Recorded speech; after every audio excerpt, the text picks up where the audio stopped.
नमस्कार दोस्तों, मेरा नाम है Pradeep Chauhan.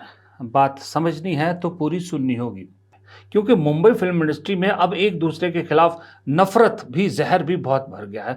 Actors, producer, directors दोनों जो अलग अलग उसमें खड़े हैं, खेमों में खड़े हैं, दोनों एक दूसरे के खिलाफ बहुत नफरती बयान भी देते हैं, जहर भी घोलते हैं। लेकिन रीजनल सिनेमा बचा हुआ था, दक्षिण की इंडस्ट्री बची हुई थी। हालांकि आपके सामने ही है, दक्षिण में जो है वो आंध्र प्रदेश में जो पवन कल्याण है वो उप मुख्यमंत्री भी है, लेकिन उसके बावजूद फिल्म इंडस्ट्री उन्हें अपने स्टार की तरह ही देखती है, उनके साथ खड़ी थी, चाहे वो उनकी राजनीतिक सोच या राजनीतिक समझ या राजनीतिक पसंद कोई भी हो। इसी तरह और इंडस्ट्रीज थी, पंजाबी थी, दक्षिण के और इंडस्ट्रीज थी सारी, और एक भोजपुरी भी थी। लेकिन बिहार चुनाव हुआ, भोजपुरी इंडस्ट्री को भी बीजेपी ने दो फाड़ करने की कोशिशें शुरू कर दी, ऑलमोस्ट कर दिया है। अब तक भोजपुरी इंडस्ट्री से जितने स्टार थे वो ज़्यादातर बीजेपी के साथ थे, तो कोई दो फाड़ होने की ज़रूरत नहीं थी। ये चार चेहरे आपके सामने, निरहुआ, मनोज तिवारी, रवि किशन, ये तो पहले से थे, अब ये पवन सिंह भी बीजेपी में इस बार शामिल हो गए। तो चार बड़े चेहरे बीजेपी के साथ भोजपुरी इंडस्ट्री के। लेकिन एक चेहरा विपक्ष में क्या गया, इंडस्ट्री को दो फाड़ करना शुरू कर दिया। और एक वो अकेला चेहरा है खेसारी लाल यादव, जो आरजेडी की टिकट पर छपरा से चुनाव लड़ रहे हैं। ये पसंद नहीं आया बीजेपी को, और पसंद नहीं आया तो जाहिर सी बात है, आग लगाने के लिए जो है वो मसाला तो तैयार था, बस तीली लगानी थी। और तीली लगाई सम्राट चौधरी ने, बीजेपी के सम्राट चौधरी ने। और कहते हैं कि आरजेडी को उम्मीदवार नहीं मिला तो छपरा से नाचने वाले को मैदान में उतार दिया। अब खेसारी लाल नाचने वाले हैं, बात तो सही है, एक्टर हैं, नाचेंगे गाएंगे। तो जो चार चेहरे मैंने आपको पहले दिखाए, मुझे नहीं मालूम सम्राट चौधरी इनको क्या कहते हैं। अब सम्राट चौधरी ने आग तो लगा दी, अब उस आग का जवाब भी खेसारी लाल यादव ने बहुत अच्छा दिया। वो बहुत बड़े आदमी हैं, उनकी मैं तुलना अपने आप से करूँ तो शायद मेरे लिए सही नहीं होगा। वो नाच गाना से दूर रहते हैं, संगीत से दूर रहते हैं। इस दुनिया में संगीत से बेहतर इस धरती पे कुछ बना ही नहीं है। संगीत नहीं होता तो हम जिंदा ही नहीं होते, मैं ही नहीं, इस दुनिया का कोई भी आदमी। उनके नज़र में ठीक है, मैं नाचने वाला हो सकता हूँ, बट एक इंसान हूँ, कलाकार हूँ। बट उनके ग्रुप में जितने भी अभी लोग शामिल भी हुए हैं, और चाहे जो पहले से भी हैं, वो सारे आसाराम बापू के शिष्य हैं। वो लोग सब प्रवचन करता है। सबसे पहले दिक्कत क्या है ना, कि हम लोगों को जुबान से छोटा करना चाहते हैं बेटी, लेकिन जो आदमी लड़के बड़ा हुआ है उसको जुबान से कब तक छोटा करिएगा। मैं उनके शब्दों का जवाब नहीं दे सकता, क्योंकि वो शब्द हैं मेरे लिए। सम्राट भैया मेरे गार्जियन आज भी थे, कल भी हैं, परसों भी रहेंगे। मैं विरोधी किसी के शब्दों का हो सकता हूँ, उसके विचारधारा का हो सकता हूँ, मैं किसी इंसान का विरोधी नहीं हूँ। उनके मन में जो मेरे लिए सम्मान है उसका स्वागत है। मैं नाचने वाला हूँ, उन्होंने गलत नहीं बोला है, बट मैं एक इंसान कितना बेहतर हूँ शायद उनको पता चलेगा जीतने के बाद, कि आपके भी लोग यहाँ पे थे, लेकिन उसके बावजूद भी छपरा की बदहाली आपने क्या किया।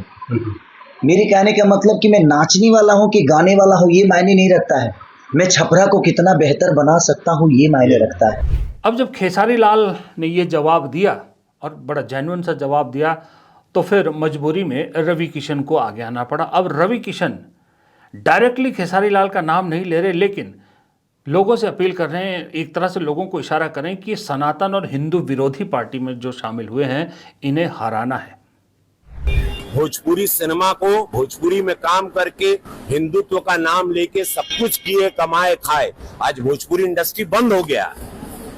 भोजपुरी इंडस्ट्री जो हम राष्ट्रीय पुरस्कार दिलवा के चले थे, इन लोगों को मशाल दिए थे, और हम थोड़ा सदन में गए, हम सदन में क्या चले गए, इन लोगों ने भोजपुरी को भेज दिया। इन लोगों से पूछना चाहिए भोजपुरी इंडस्ट्री क्यों बंद हो गई, क्यों काम बंद हो गया, कि जहां मेरी फिल्में उसी छपरा या पूरे बिहार में सिल्वर जुबली होती थी, वहां आज एक दर्शक नहीं है। उसका कारण कौन है? किसने भोजपुरी को बदनाम किया, किसने भोजपुरी की ये हालत की, किसने जो किया। तो आज वो लोग जवाब दें कि वो इंडस्ट्री पे ताला लगा के आप कोई और कुछ उम्मीदें देंगे। ये छूट पर, जहां पर एक जंगल राज था, उस दल के साथ जहां सनातनी विरोधी आवाजें निकलने लगी, राम मंदिर के खिलाफ आप लोग आवाज निकल रहे हैं, मां जानकी के मंदिर जो बनने जा रहा है उसके विरोध में आप लोगों की आवाजें निकल रही।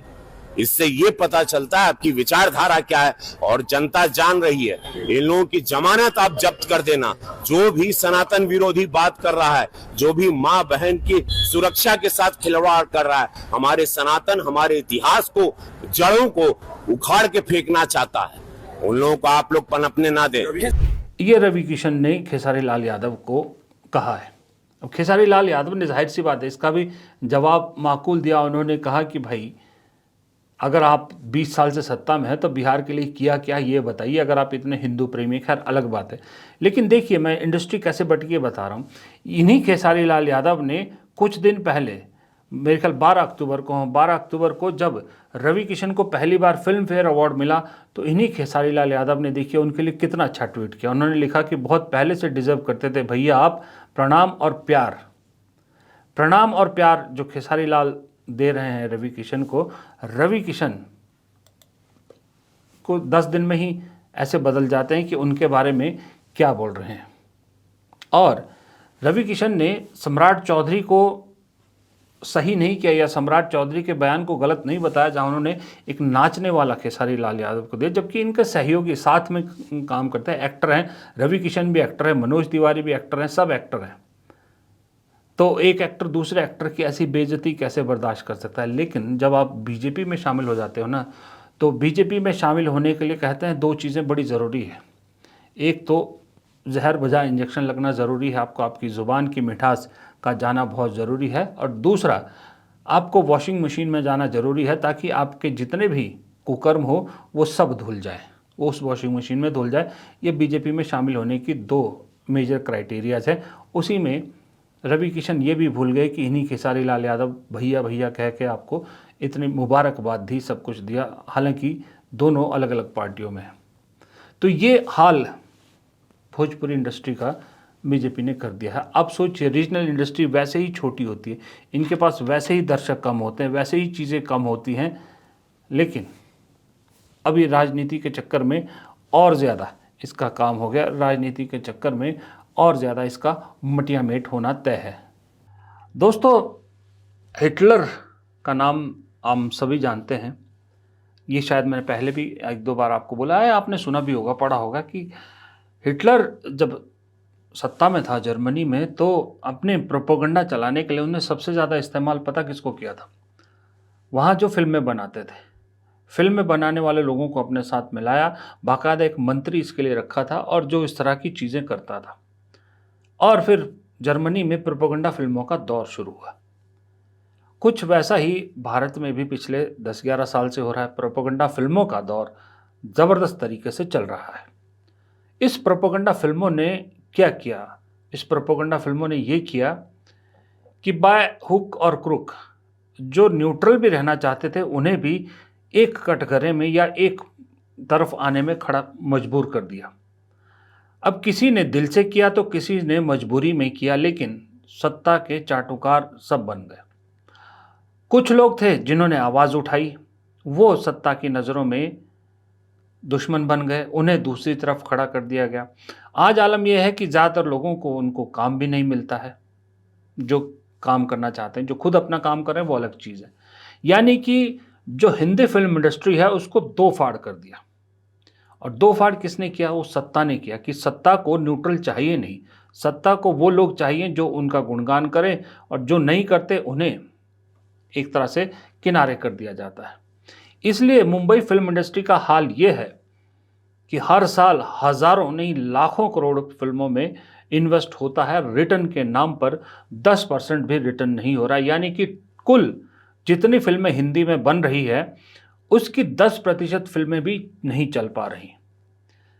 दर्शक लाख कोशिश कर ले, दर्शक वहां तक सिनेमा हॉल तक नहीं पहुंच रहे।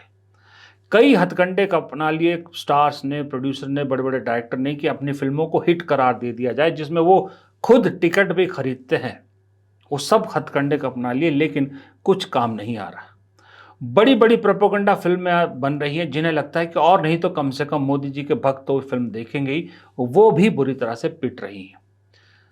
इन प्रोपेगेंडा फिल्म मेकर्स को कितना नुकसान हो रहा है या इनकी क्या हाल हो रही है, ये कोई मैडम कंगना जी से पूछे या फिर विवेक अग्निहोत्री से पूछे।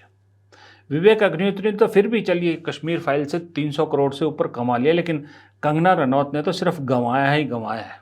हाथ लगी तो सिर्फ एक सांसदी जो उनके मन मुताबिक नहीं है। इसलिए मुंबई फिल्म इंडस्ट्री बुरी तरह से बढ़ चुकी है।